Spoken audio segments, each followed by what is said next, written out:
What's going on, everybody? This is Boxingwave. Going to do a quick breakdown on Robeisy Ramirez against Rafael Espinoza, the rematch.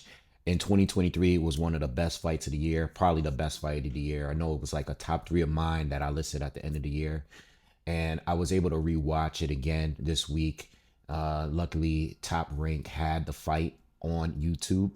So I was able to rewatch the entire fight, and it was a great fight. I mean, even rewatching, knowing the outcome, it was still a really good fight, back and forth between two monsters. All right, it was a chess match, but it was also a brawl type of fight. Like seriously, both scored knockdowns in the fight. It was a majority win for. I can't remember if it was a split or a majority win for Rafael Espinoza, who is now the WBO featherweight title holder. Okay, WBO, and they both actually had two fights since their last fight, which was this week last year, actually. So we're more on a year since their last classic fight. All right, but they both scored knockdown wins or knockout wins since their last fight. So they fought once, both of them this year. All right, so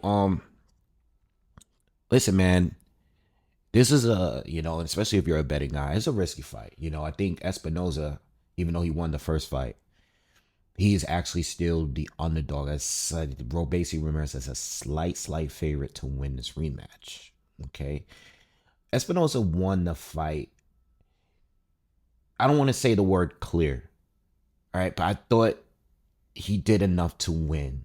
Like if they had gave it to Robeisy Ramirez, I would have been a little bit disappointed. I might not have been screaming robbery because the fight was still close and competitive.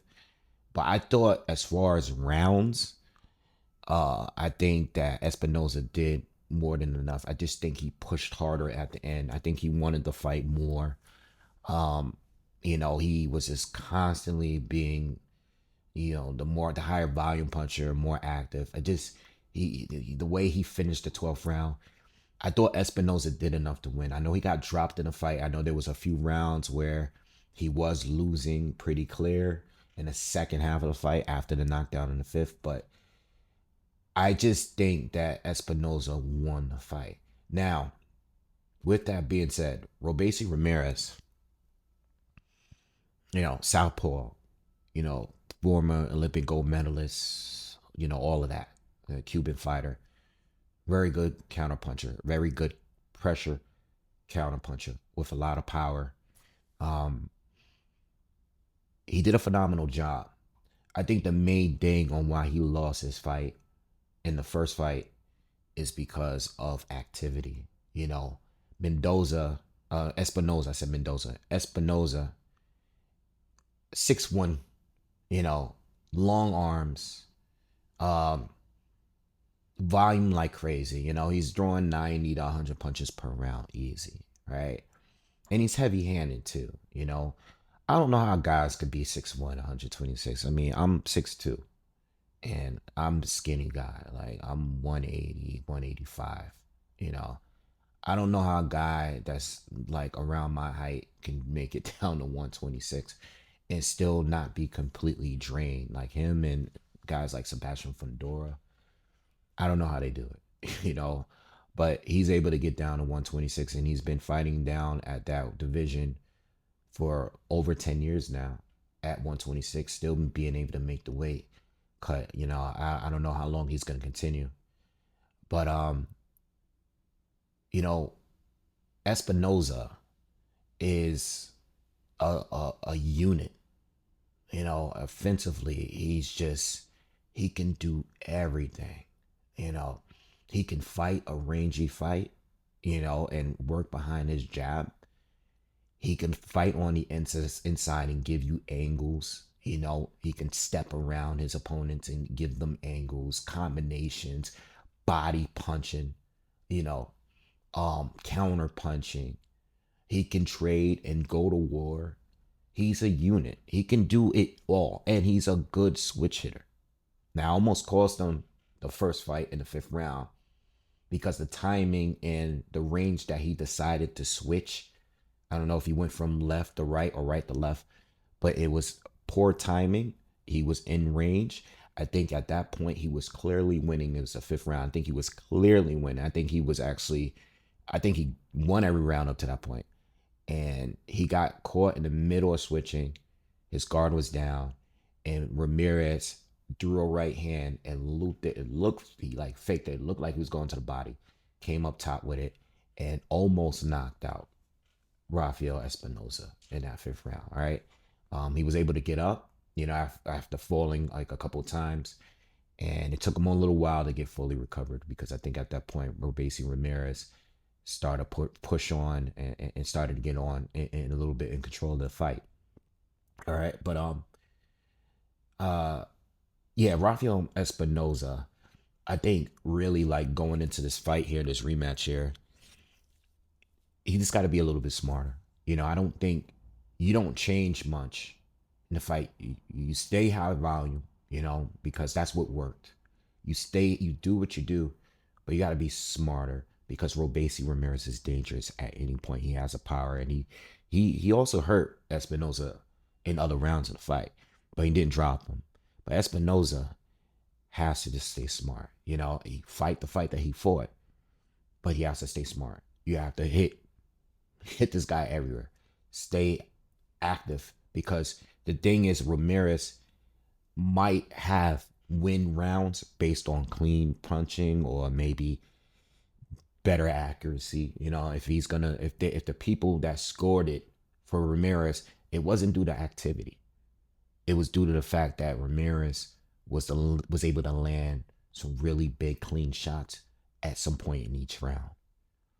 So Espinosa is not going to beat him that way. Espinosa is going to beat him by outworking him and throwing 3 times the punches each round, you know? But he was landing a lot of those punches too. And that's why, in my opinion, he won the fight because don't get it twisted. Ramirez, big puncher, but Espinosa, an amount of volume and even, the defense at some point was very good. He was able to make uh, Ramirez miss a lot in that fight. Ramirez was definitely the more accurate puncher, but it doesn't mean he didn't miss a lot in that first fight. You know what I'm saying? So, with that being said, I think Ramirez needs to do a lot of what he did in the first fight, but just be smarter and be a little bit more cautious because sometimes he was winning so clearly that he started to fall asleep at times defensively and forget who he was in the ring with that night. When it comes to Ramirez, though, I think Ramirez kind of did a lot of things right because he was losing on points because of volume, but he was waiting for the right moment to catch him with a big shot. I don't think Ramirez can win on points unless he can knock down Espinoza multiple times in this fight. All right. I think the activity of Espinoza is just too high. So I think Ramirez either has to get some knockdowns in or get a knockout in order to win this one. And he's proven that he's capable of doing that. But the strategy would almost have to go perfect for him. You know what I mean? Because you're not going to out throw him. And you have to be in range in order to connect. And sometimes he would lunge in. He's a pressure counter puncher, but he wasn't really able to pressure Espinoza in that first fight. Maybe a little bit in between the 6th and maybe 8th or 9th round, but not consistently because Espinoza was just drawing more. So Robeisy was on a back foot most of the time. Uh, he has to look for Espinoza to make mistakes and connect hard. Also, I think he needs to go to the little body, counter to the body a little bit more. Make Espinoza drop his hands again. Espinoza likes to come and fight in the inside a little bit. So use those opportunities to land the biggest counters, in my opinion. I know the knockdown came from him stepping in and throwing that right hand. Um, he has to get the timing down because, in my opinion, he's just not going to be able to outwork Espinoza. Uh, I am picking, and I have my money on Espinoza. Uh, I have him on a money line. Like I have him winning straight up. Uh, because I think a knockout is possible from both. I think that a decision is possible for both, but I think Espinoza has a better chance of getting a decision win, just pure off activity.